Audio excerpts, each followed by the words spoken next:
Friday night. It is the last Friday in November. I am Neil Atkins and we are with Erdinger. We're in the Munro. It's absolutely fantastic. To my right is Grace Maley, Phil Blumble, John Gibbons, settling down on this Friday evening. Settling down, John, but I don't think anyone's buzzing for the weekend, it's fair to say. My favourite thing is realising all of my friends who don't watch other football when Liverpool go to win. That's a startling number I've discovered across the course of the week. It is hard going at the minute. There's no getting away from just the obvious. Yeah, it is hard going because it's hard to see a way to turn it around now. I think, you know, if you look at this run of defeats earlier on, even when they lost 3 in a row, I think there was a way you could mitigate all of them individually and then therefore collectively because of who we were playing and sort of what happened in those games. And then they come back and lose to Man United, which was really hard to take, but felt like sort of isolated because of where it came, and it wasn't, you know, the manager got to talk about how many chances we created and things like that.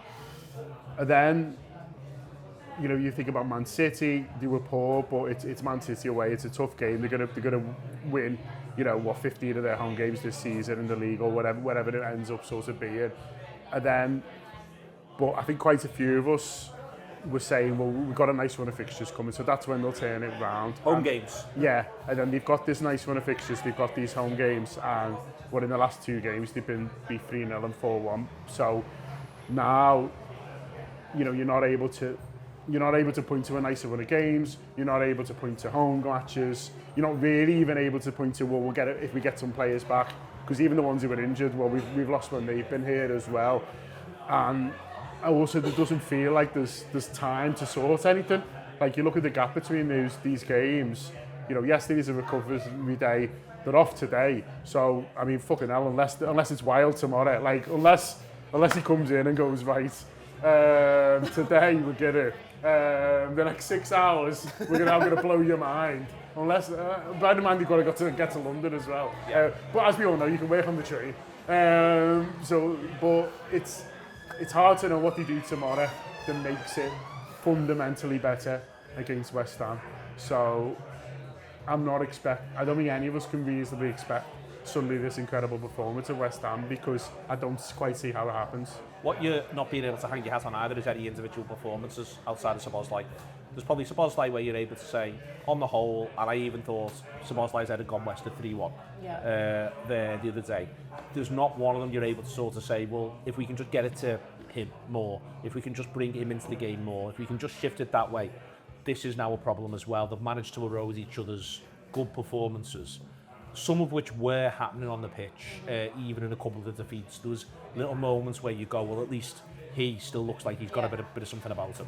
That's why I think there's been a lot of stick on Salah, because a lot of people have relied on Salah to score the goals and put in these performances, and obviously he's not doing that, but the rest of the team aren't doing that. So you can't look to these people for these outstanding performances because they're all a collective at the end of the day, and if one of them's lacking confidence, then the others are as well. And Szoboszlai did put a shift in midweek, and I think he had an alright game on Saturday, but I just remember sitting in Anfield on Saturday thinking, we could be on this pitch for another 90 minutes and we're not going to score. That is like the bleakest I've ever felt in my seat, thinking there's just not a chance that we're coming back from this at all. And yeah, I kind of looked at the fixtures after United and thought, you know, we've got West Ham, we've got Forest, these are like bottom of the league teams at the moment who we can hopefully get a result out of. And then you're going into this weekend thinking, I think there's a higher chance that West Ham beat us than we beat them, which I never thought I'd ever be saying, especially after their poor start to the season. So, yeah, you can't blame. You can pick individuals that have had a shocker, but you can't look to individuals to pull you out of the rot because collectively they're just not doing it. You talked about the collective, the manager in his press conference yesterday. A lot of it was he was sort of trying to say at times last season when there was one doing really, really well, I was saying, well, it was just really, really well because the whole team. He was saying he didn't want to start sort of doing individuals in because it's a whole team problem. And I think it is a whole team problem, but there is also 1 or 2 individuals who keep just simply getting themselves into real bother, and the manager is persevering, but I just sort of wonder for his own credibility within the eyes of the squad how long you can persevere with individuals while letting the whole side down. I mean, I presume we're just gonna name Canate. Yeah. It seems pretty fair. I mean, there's one moment every game where it's like he switches off completely, forgets he's playing football. He's thinking about like something off The Simpsons where it's like the cymbals banging or something. He kills that game against PSV. You can't fully blame him. No, but with the 2-1, I thought we might win. And it's similar. It's basically in the same area of the pitch. It's a bad touch as Saturday we were. We weren't amazing on Saturday, but there was a period at 0-0 where you were like, oh, this is all right. Yeah. And then all of a sudden, they gives away a corner, and everything is gone. And as Grace said, it was like there's no chance of us getting it back. Whereas up to that point, you were like, it's not too bad. We've been all right here. And then it goes, and the similar happened on Wednesday night. It was probably before he did that. In fairness to him, that's not to mitigate the absolute disaster zone he looks at the minute, because he's just not anywhere near the footballer that we've seen at times in his Liverpool career. There's always been times where he's maybe switched off a bit, maybe not been great, but he's never had a prolonged period this poor. I mean, I don't think there's many players in the last 15 years, in fairness, who have had a prolonged period this poor, because it's almost costing us a goal every single game. He's currently poorer than people's version of Dejan Lovren in their own head. Yes, 100%. He's poorer. This season's been poorer than the comedy version of Lovren that everyone liked to think it actually existed. Like there was the game where we lose 3-0 Watford, don't we? In the season we'd gone unbeaten until that point, and it was like Lovren was stepping on every single rake he could possibly step on, and it was a disaster. But he's been doing that for 6 weeks. 2 months? It's the worst run I can remember by a good player. Yes. Because he is a good player. Like, if you think about what fantastic games he's had, if you'd have said, this player, the one who's probably our best player in the Champions League final in Paris, and there's plenty and there's plenty of games since then where he's been, really, really good. If you'd have said to anyone you're watching them, he's gonna have this one, you just wouldn't believe it. How much do you think that's down to the change in right back though? Because I think that is slightly a contributing. It's not all a contributing factor, but I do think that's had some impact. No, and it doesn't help his confidence in knowing where that person is. I don't think. I think his confidence is in the whole thing, though. So I think it is this idea he's being left with the ball, which I think is making him feel vulnerable in terms of how he's passing the ball, because he feels as though the eyes are on him because he's being left alone with it. Then it could be, for instance, he's not comfortable necessarily with what's outside him, but he is a senior player now. Yeah. That's what I'm finding hard, is at the minute, if you'd have said, let's just say there's a universe where Konate gets hit with a meteor before the first game of the season, and then Leone... The way this season's going, that's probably possible, in fairness. And then Leone plays these games and plays them in this way, you'd go, well, he's only 18, 19. That's one of the things that happens. And then you'd focus in on, but he's doing that quite well, and he has 15 minutes there where he's pretty good, and you'll be able to do it that way around. Phil, my issue with it, and what I'm finding so hard, is he is now a senior player. He's genuinely a senior player. There's no getting away from that, and yet, to me, it's just a remarkably immature run. Yeah, I mean, the seniority thing is to the point where in the next couple of years, Liverpool are going to get a new captain, just because Virgil van Dijk will not go on forever. He's, 34 now? Say he leaves at 36, he's going to be a new captain. If he signed a new contract and stayed, he'd be in the running to be the captain. And there's nothing about him at present that makes you think that should be the case, when it probably was a year ago. You're probably looking at a year ago thinking, I'll tell you what, he can be a part of a Liverpool defence. If he goes a certain way. Get him a nice new partner. Yeah, he's here for he's here for the long term. Who is it? Robertson, Alisson's getting on as well. Yeah, all of those guys are all a similar age. He's been here, 5.5? No, 4.5 years now. It's the kind of situation where you look at someone and go, he's an international footballer, he's captained his country.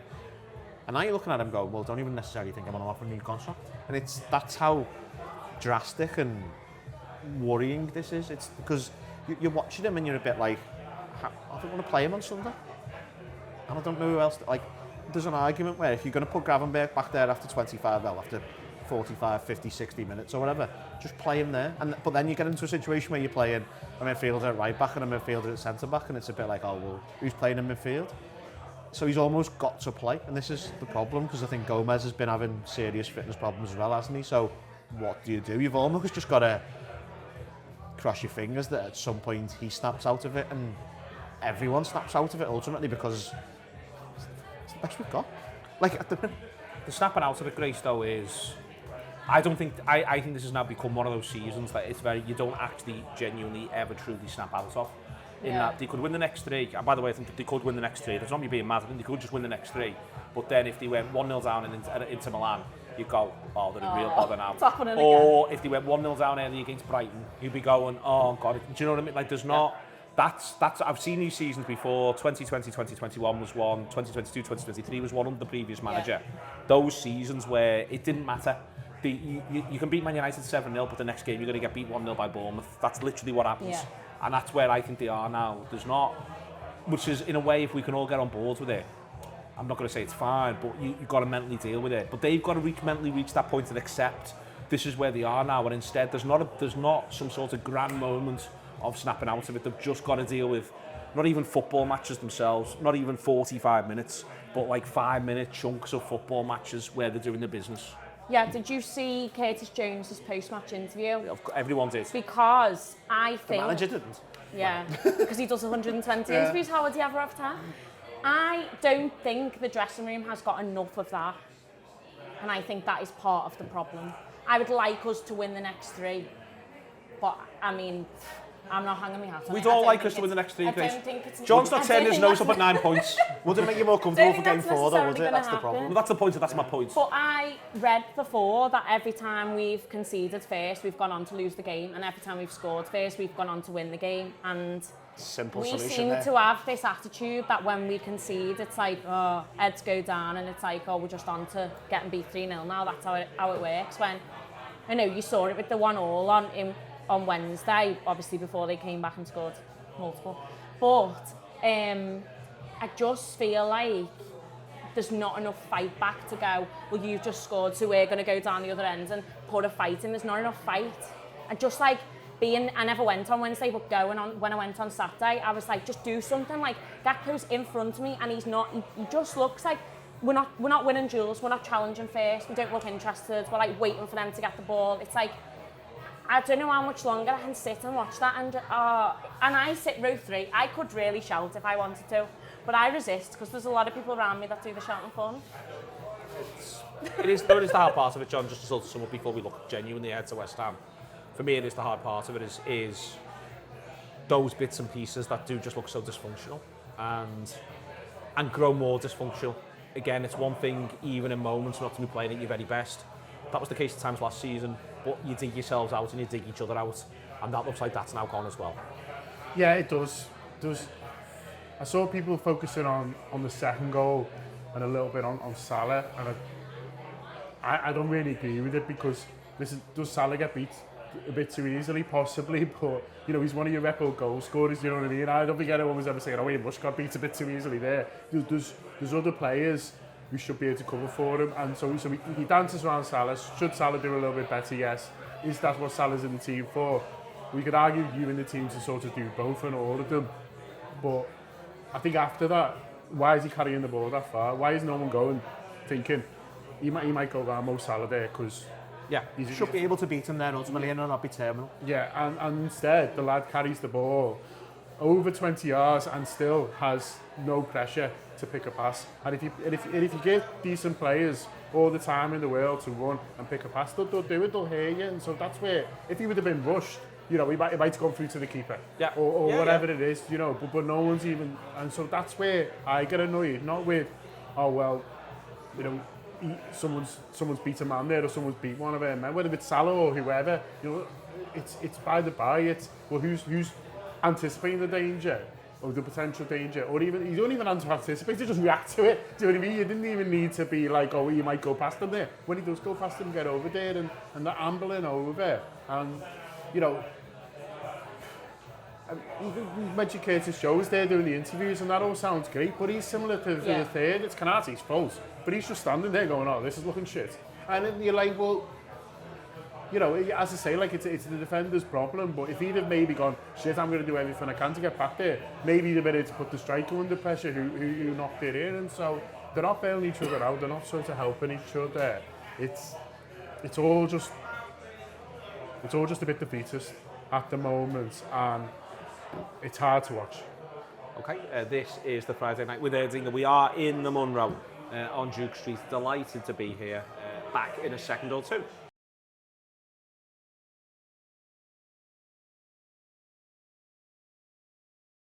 We're back, we're in the Munro. It is with our friends at Erdinger, very, very happy to be partnering with them. You're just saying, well, what does he do? Does he just do it again? Does he just do the same stuff again? John said he's got no time. I like the idea of him doing set pieces on the train, by the way. Massively. Yeah, what work are they doing on there? I reckon they get their own carriage. Yeah. If they get one of them, there's a little bit of space down one of those carriages they might be in, so you never know. Yeah. Long throws might be a challenge. Yeah. They need to... What do they do, in all seriousness? Because, you know, should he do anything? For me, I was struck by, given all the money that Liverpool has spent in the summer, I was struck by the unused subs on Wednesday. There was one of them I was looking at going, well, you can make a case to do X, Y, or Z there if you don't... No. The unused sub list to me was just, oh, Christ almighty, 2 goalkeepers, not a full bench. So what does he do? Yeah, 9 subs with 2 goalkeepers when you're allowed 12 or something. I think you're forced into 2 goalkeepers, but even still, he couldn't even find another 3 to fill it up, which is... I know it's because the under-21s play in the afternoon, but it's still not ideal, is it? But also, that's the situation. He just run out. No, I don't want to use Naomi or Rio. Agree completely. Sly on them as well to bring them on when we're getting beat, I think. Like, come on and save us. What, with 3-1 down? Good luck. You've got 10 minutes. Just there's not a lot of options really. It's going to have to be in midfield or right back. You know, part of the problem is we've got 5 defenders, but 2 of them are basically only able to play at left back. That doesn't really help you. So we've basically only got 4 defenders if we're being perfectly honest. Midfield, I don't know what, can you change anything much? The only thing you can do is put Endo in, but the last person to start Endo in a meaningful game of football was Jurgen Klopp. So that's probably not going to happen. Front, there's no option left wing, there's probably no option right wing, so you're probably not looking at a bundle of changes really. You're just going to have to do. Could he do Ekatike left, Isak through the middle? He could, but he's shown no willingness to, and you don't know what Ekatike I'd is. actually really like to see that. I'd like to see it as well. It was the rumoured team on Saturday, and I was like, oh, this looks good, and then it came out and it wasn't the team, and I was quite annoyed about it. But at the same time, he's shown no as yet. But he's not really had to 2. No, he hasn't. That's absolutely fair. So I'd like to see it, just see what it looked like, but would it make us press any better from the front? I don't know whether it would. I think a lot of the problem is that we can't really press from the front and everything. Once you get past the front, like the one where Szoboszlai sort of started chasing around the other night and pressed the goalkeeper and he's got his arms up like he was doing this with me, and then he just played 3 passes out and all of a sudden the left back's in. I wouldn't worry about pressing at the moment. Space. I don't think you can. If you can't press, the worst thing to do is press. 100%, because you're leaving a gap somewhere they can get the ball to. So you're going to struggle to make more than 2 changes here, really, if we're being perfectly honest. And one of them might be going back to Szoboszlai at right back, because it's not like, you know, there was a thing about putting your best midfielder back in midfield that was going to change everything. It didn't change anything. If anything, he probably looked better on Saturday when he played right back. So did you go back to that? Like, there's just, God knows. I'd like there to be a definitive answer, and part of the problem is, fucking haven't got one. I think there's obviously been some Ramsey talk. He plays Ramsey in the League Cup. I think it's easier to play Ramsey in a away game where you're just going to say to him, listen, I just want you to be right back. I just want you to be a right back. And he's obviously not got a long-term future at Liverpool, but you'd like to think, and he was pretty good against Palace, you'd like to think that he can come into a game and just not do something mad like what Curtis Jones did in that last game, which was that flick over the top, which was very, I'm a midfielder playing in defence. I can pass to him there and there's no downside. Yeah. Oh, no, shit, there's a downside. Yeah. Oh, the downside's here, much worse. And so, the right back will bail me out. Yes, I'm the right back. And so, I don't think he will be. I don't think he will do it. But if you ask me what he can do, I think in an away game where I will be looking to sit a bit deeper, I won't be looking to press, I won't be looking to have a shape and to cut out space by doing a thing where you say, well, we'll just hold foot back a little bit. I'd be picking him and just hoping he could do a job there, which is play right back, which is tackle your winger, which is, you know, find an easy ball into midfield, and then you're able to pick your midfield sort of based on that. if it was a home game, I'd be tempted to pick Endo just because I think someone winning tackles would get energy going. I think in that ground, I think it's hard to get any energy going as they found. And so I wouldn't necessarily be looking to do that in this. Similar with Ingamoa, if it was a home game, I'd probably pick Ingamoa because I think will you get on the ball and beat someone and that'll get everyone going. At least if you're starting him, you're not expecting him to come on at 80 minutes and change a whole game. No? Yeah, I know, but I think throwing him in an away one, I think it's a little bit sort of tougher really, and so I think probably what I've turned myself into is the only change I'm looking to make is to do Ramsey, hoping you get a 6 out of 10 from him, and it allows you to do in midfield what you want, and then up top, if he feels he can do Ekitike, Isaac, I'd love to see it. I think I'd do Endo. Okay. I think I'd do Endo and do Gravenberch at centre half and keep Jones at right back. The reason why is because I think if you do that, you're able to say to Endo, you'll have a pass. You will have a pass. Yeah. You can have a pass back to your centre-back at Gravenberch, you'll have a pass to your right-back, you can have a pass to Szoboszlai, you can have a pass to McAllister, you can have a pass back to Virgin, you'll have a pass. And I just think, for me, John, so Szoboszlai's body language around the concession of the third goal after Konate makes the mistake is my biggest concern at the minute. Because Szoboszlai's body language, he gestures to the dugout, he's gesturing back to his teammates, and I just think there's a point where, for the manager, I think his own credibility is, I think, rocky in the dressing room. I don't give a fuck about what I think about him, if you know what I mean. Like, I could despise him, but if he can go on and do his job and persevere, I don't care. I don't mean his credibility with me. I think his credibility with them. I think, part of what we talked about last season, there's a ton of examples of it, but the best one is obviously the first game, when he decides Quansah's not good enough for 45, brings Konate on and doesn't look back from that point. And I just feel a little bit like you can't have the mistakes keep happening without saying, we've got to do something about this, we've got to draw a line. So it feels extreme, and I in no way, shape or form want to see Endo play. Like, I'll stop that sentence there. I can also do it, and I don't know if he's got more than 60 in him, so it gives you the problem as to what you're going to do on a sub. But I just feel, for everyone's credit, for his credibility, for the idea of the team going, well, all right, something is different. I just wonder if these are going to play, almost certainly only Callum Wilson up top. Yeah, Bowen will be there or thereabouts.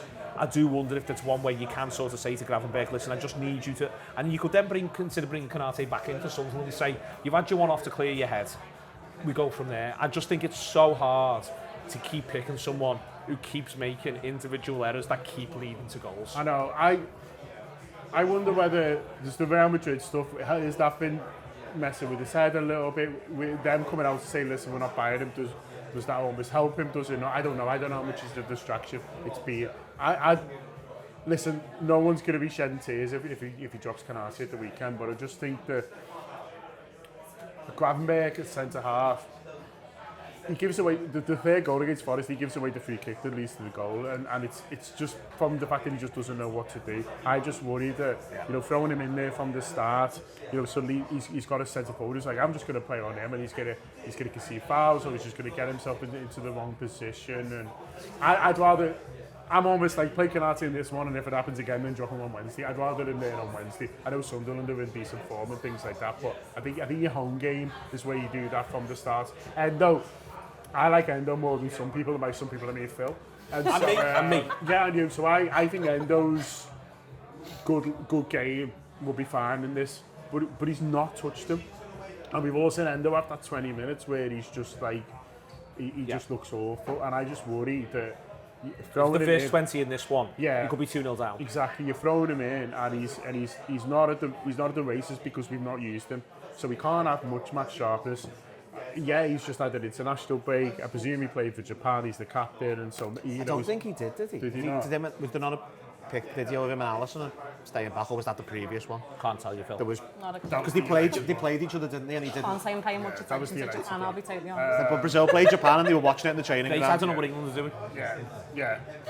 So it's I got off Instagram. So it's whatever. But the point, listen, no solution's a good solution. We're all conscious of that, and we all sort of know that. But I think I'd feel more comfortable on the Wednesday, where he's got the car with him, sort of, and Yeah, rather than throwing. And they're likely to be maybe go 5-4-1 against us, Sunderland. So you just get his touch.